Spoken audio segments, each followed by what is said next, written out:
Benefits of human milk, क्या क्या फ़ायदे हैं ह्यूमन मिल्क के। ब्रेस्ट फीडिंग का इंट्रोडक्शन देख लेंगे। It is ideal food for neonates. It contains all nutrients for a normal growth and development of a baby from birth to first 6 months of life.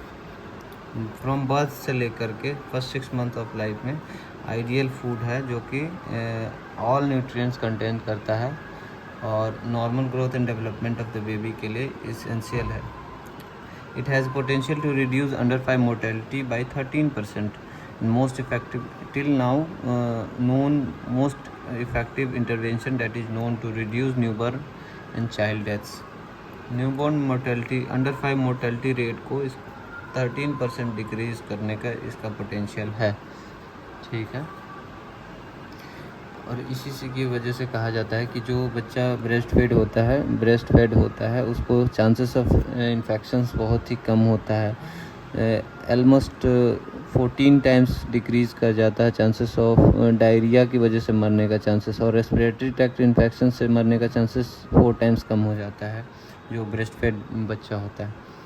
और it should be initiated within half an hour of the birth, मतलब within half an hour of birth के breast feeding start कर देना चाहिए। और benefits अब देखेंगे। Benefits of breast feeding, nutritional superiority है। Breast milk contains all nutrients and for normal growth and development of a baby from birth to first 6 months of life. ठीक है, ये ब्रेस्ट मिल्क में क्या होता है, ऑप्टिमम प्रोपोर्शन होता है न्यूट्रिएंट्स का, और that forms in A form that is easily digested and absorbed. जो भी न्यूट्रिएंट्स होता है जो कि ऐसा फॉर्म में होता है जो इजीली डाइजेस्टेड एंड एब्जॉर्ब हो जाता है। ठीक है, carbohydrate, lactose is high in concentration 6 to 7 gram per decilitre होता है कार्बोहाइड्रेट्स। और गैलेक्टोज जो होता है, लैक्टोज टूटने के बाद ग्लूकोज और गैलेक्टोज में चेंज होता है, और galactose is necessary for the formation of galactose cerebrosides. और lactose helps in absorption of calcium and calorie, enhances the growth of lactobacilli, जो कि लैक्टोबैसिलाई है good for bacterial intestine. Next है प्रोटीन। प्रोटीन लो कंटेंट होता है but good quality का protein होता है compare to animal milk. It has 4.9 to 1.1 gram per decilitre of protein quantity. Most of the protein is in the form of लैक्टोएल्बुमिन और lactoglobulin, जो कि easily digest कर जाता है। और अमीनो एसिड कंटेंट करता है टोरिन और सिस्टीन, जो कि नेसेसरी है neuro transmission and neuro modulation के लिए, ब्रेन डेवलपमेंट के लिए टोरिन और सिस्टीन प्रोटीन जो है वेरी इंपॉर्टेंट। फैट्स है rich in polyunsaturated fatty acid, necessary for myelination of the nervous system, brain system का माइलिनेशन के लिए बहुत ही इंपॉर्टेंट है। It contains omega 2 and 6 very long chain fatty acids important in the formation of the prostaglandins pain के लिए। और cholesterol जो है required as a base for steroid hormone synthesis. Cholesterol और प्रोस्टाग्लैंडिन सिंथेसिस के लिए ओमेगा 2 और ओमेगा 6 फैटी एसिड्स।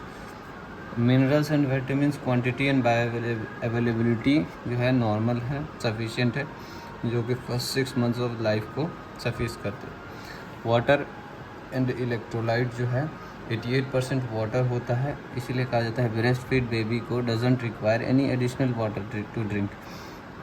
पानी और एक्स्ट्रा पानी पिलाने का ज़रूरत नहीं है first months of life. Even in summer seasons में भी पानी पिलाने का ज़रूरत नहीं है। और osmolarity of the breast milk is low, osmolarity low होता है, जिसकी वजह से presenting a low solute load in the kidney पे भी लो नहीं होता है। ठीक है, इम्यूनोलॉजिकल सुपीरियरिटी है। It contains number of protective factors include immunoglobulin, mainly secretory IgA, macrophages, lymphocytes, lactoferrin, lysozyme, bifidus factor and interferon. इतने सारी चीज़ें। Immunoglobulin mainly secretory IgA, macrophages, lymphocytes, lactoferrin, lysozyme, bifidus factor, interferon. Breast feeding इसीलिए कहा जाता है कि breast feeding जो breast fed babies है less likely to develop infections, 14 times less likely to die of diarrhea and 4 times less likely to die of respiratory infections. Breast milk contains number of growth factors, enzymes and hormones.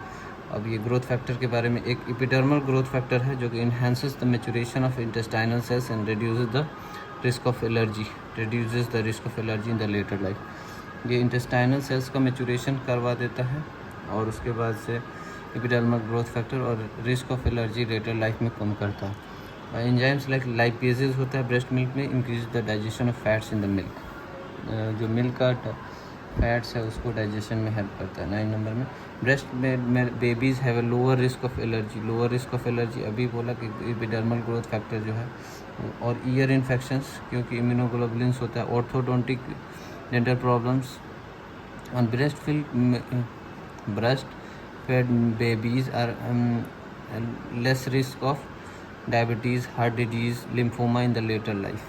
Diabetes का भी कम risk है, heart disease का भी और lymphoma का भी कम risk है होने का जो ब्रेस्ट फीड बच्चा रहेगा लेटर लाइफ में।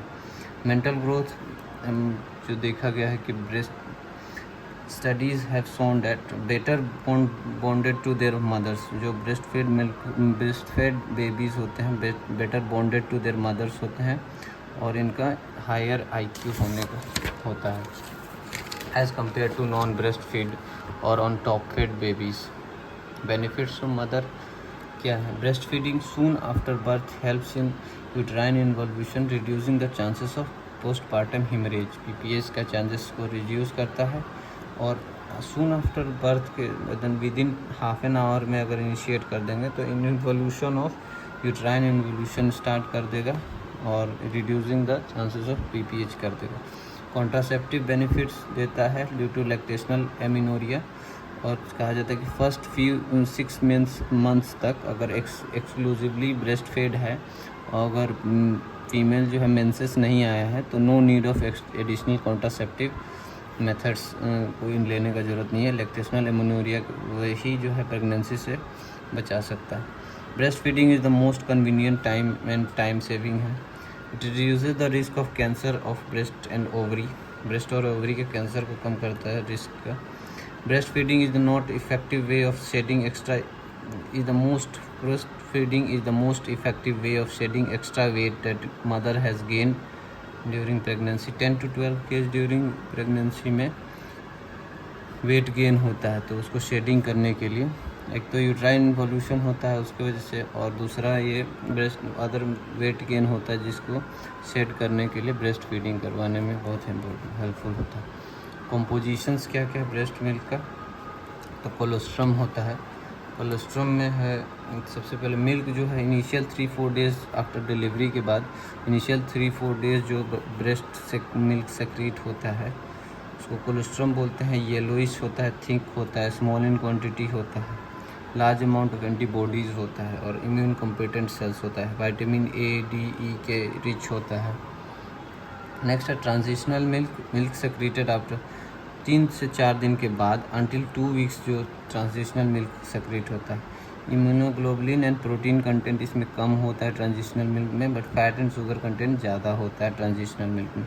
मैच्योर मिल्क फॉलोज जो है ट्रांजिशनल मिल्क यानी 2 वीक्स के बाद मैच्योर मिल्क फॉर्मेशन स्टार्ट होता है। थिनर और वाटरी होता है, बट ये nutritional all contents all nutrients that is required for the optimal growth of the baby जो मैच्योर मिल्क है। प्रीटर्म मिल्क है milk of the mother who delivers less than 30 preterm delivery में जो less than 37 weeks पे delivery होता है उसको preterm milk कहता है। इट कंटेंस मोर प्रोटीन्स, ज़्यादा प्रोटीन होता है, सोडियम होता है, वाटर आयरन होता है, इम्यूनोग्लोबुलिन होता है, कैलोरीज होता है as per requirement of preterm babies. मतलब प्रीटर्म बेबीज़ को जो 37 वीक्स से पहले बच्चा है तो उसको प्रोटीन ज़्यादा चाहिए होगा, सोडियम ज़्यादा चाहिए होगा, आयरन ज़्यादा चाहिए होगा, कैलोरी इम्यूनोग्लोबुलिन से कैलोरी ज़्यादा चाहिए होगा। फॉर मिल्क क्या है? Milk secreted at the start of feed, watery and rich in protein, sugars and vitamins and minerals and water that quenches the thirst of the baby. Thirst को प्यास को मिटा देता है जिसमें वाटरी ज़्यादा होता है फॉर मिल्क में। हिंड मिल्क में comes later towards the end of the feed, rich in fat and provides more energy। इसमें रिच इन फैट होता है, एनर्जी ज़्यादा प्रोवाइड करता है, सेटाइटी सेंस ऑफ सोसाइटी देता है, सेटिस्फैक्शन देता है कि हाँ और देयरफॉर बेबी इसीलिए कहा जाता है कि baby should be allowed to empty out one breast completely before switching over to the other breast. मतलब बार बार दूसरे ब्रेस्ट को स्विच नहीं करना, जब तक एक ब्रेस्ट खाली ना हो जाए दूसरा ब्रेस्ट पे नहीं शिफ्ट करना है, नहीं तो फोर मिल्क और हिंड मिल्क सही से मिल नहीं पाएगा, क्योंकि दोनों का रिक्वायरमेंट है। फोर मिल्क जो है वाटरी होता है, जो कि थर्स्ट को मिटाता है। अब पता चला जल्दी से निकाल दिए तो थर्स्ट तो मिट जाएगा, लेकिन सेटाइटी और एनर्जी रिक्वायरमेंट पूरा नहीं हो पाएगा, तो उससे बेबी का ग्रोथ सही से नहीं हो पाएगा। इसीलिए हिंड मिल्क निकलने तक वेट करना है और पूरा एक ब्रेस्ट खाली होता है उसके बाद सेकेंड ब्रेस्ट स्टार्ट करना है।